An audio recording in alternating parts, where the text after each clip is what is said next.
శివ శివ గంగా జలము తెచ్చి నీకు అభిషేకము చేతునంటే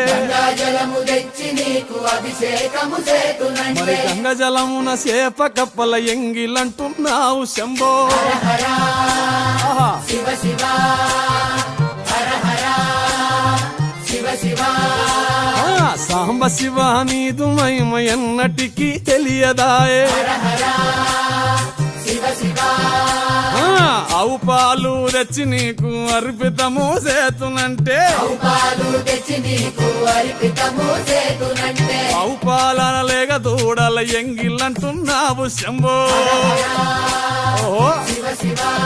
గట్టిగా హర హర శివ శివ అది సాంబ శివ నీదు మహిమ ఎన్నటికీ తెలియదాయే సాంబ శివ నీదు మహిమ ఎన్నటికీ తెలియదాయే